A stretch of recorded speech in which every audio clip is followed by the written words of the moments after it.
Once upon a time there was a man and a woman who had long but not availed wished for a child. Finally, the woman came to believe that the good Lord would fulfill her wish. Through the small rare window of this people's house, they could see into a splendid garden that was filled with the most beautiful flowers and herbs. The garden was surrounded by a high wall, and no one dared enter because it belonged to a sorceress who possessed great power and was feared by everyone. One day the woman was standing at this window, and she saw a bed planted with the most beautiful Rapunzel. It looked so fresh and green that she longed for some. It was her greatest desire to eat some of the Rapunzel. This desire increased with every day, and not knowing how to get any, she became miserably ill. Her husband was frightened and asked her, "What ails you, dear wife?" "Oh," she answered, "if I do not get some Rapunzel from the garden behind our house, I shall die." The man who loved her dearly thought, "Before you let your wife die, you must get her some of the Rapunzel, whatever the cost." So just as it was getting dark, he climbed over the high wall into the sorcerer's garden, hastily dug up a handful of Rapunzel and took it to his wife. She immediately made a salad from it, which she devoured eagerly. It tasted so very good to her that by the next day her desire for more had grown threefold. If she were to have any peace, the man will have to climb into the garden once again. Thus he set forth once again, just as it was getting dark. But no sooner that he had climbed over the wall than, to his horror, he saw the sorceress standing there before him. "How can you dare," she asked with an angry look, "to climb into my garden and like a thief to steal my Rapunzel? You will pay for this." "Oh," he answered, "let mercy overrule justice. I came to do this out of necessity. My wife saw your Rapunzel from our window, and such a longing came over her that she will die if she does not get some to eat."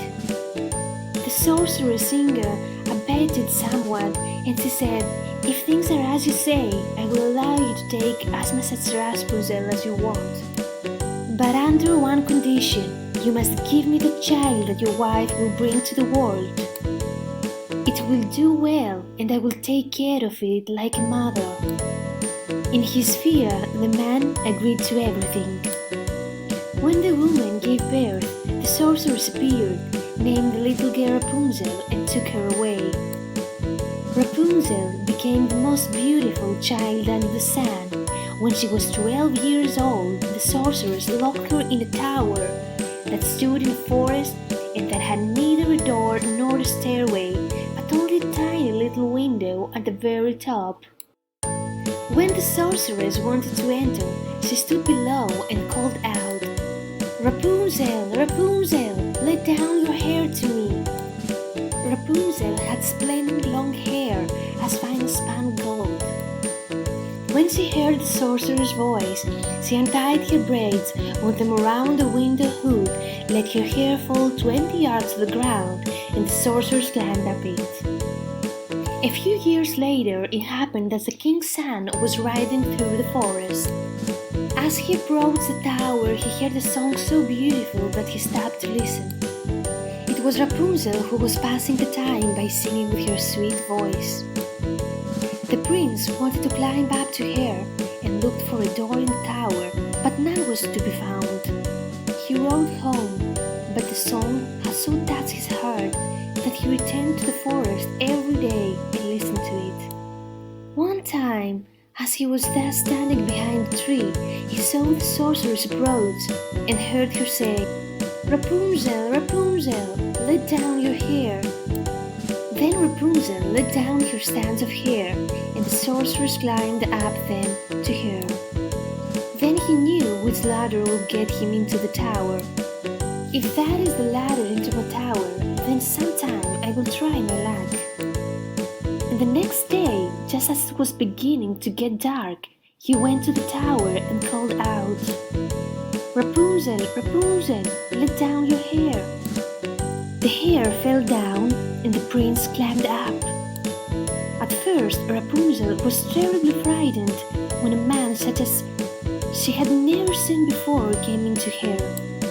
However, the prince began talking to her in a very friendly manner, telling her that his heart had been so touched by her singing that he will have no peace until he had seen her in person. Then Rapunzel lost her fear, and when he asked her if she would take him as her husband, she thought, "He will rather have me than with old Frau Gothel." She said yes and placed her hand into his. She said, "I will go with you gladly, but I don't know how to get down. Every time that you can, bring a stand of silk from which I will wave a ladder. When it is finished, I will climb down and you can take me away on your horse." They arranged that he will come to her every evening, for the old woman came by day. The sorceress did not notice what was happening until one day Rapunzel said to her, "Frau Gothel, tell me, why it is that you are more difficult to pull up than is the young prince who will be arriving any moment now?" "You godless child!" cried the sorceress.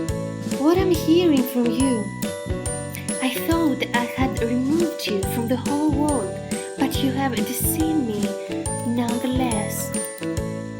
In her anger, she grabbed Rapunzel's beautiful hair, wrapped it in a few times around her left hand, grasped a pair of scissors with her right hand, and snip-snap cut it off. And she was so unmerciful that she took Rapunzel into a wilderness where she suffered greatly. On the evening of the same day that she sent Rapunzel away, the sorceress tied the cut-off hair to the hook at the top of the tower, and when the prince called out, "Rapunzel, Rapunzel, let down your hair," she let down the hair. The prince climbed up, but above, instead of his beloved Rapunzel, he found the sorceress, who peered at him with poisonous and evil looks. "Aha!" she cried scornfully. "You have come for your mistress, darling, but that beautiful bird is no longer sitting in her nest, nor is she singing anymore. The cat got her and will scratch your eyes out as well. You have lost Rapunzel. You will never see her again." The prince was overcome with grief, and in his despair he threw himself from the tower. He escaped with his life, but the thorns into which he fell poked out his eyes. Blind, he wandered about in the forest, eating nothing but grass and roots, and doing nothing but weeping and wailing over the loss of his beloved wife. Thus he wandered about miserably for some years, finally happening into the wilderness where Rapunzel lived miserable with the twins that she had given birth to. He heard a voice and thought it was familiar. He advanced towards it, and as he approached, Rapunzel recognized him, crying, threw her arms around his neck. Two of her tears fell into his eyes, and they became clear once again, and he could see as well as before. He led her into his kingdom, where he was received with joy, and for a long time they lived happily and satisfied.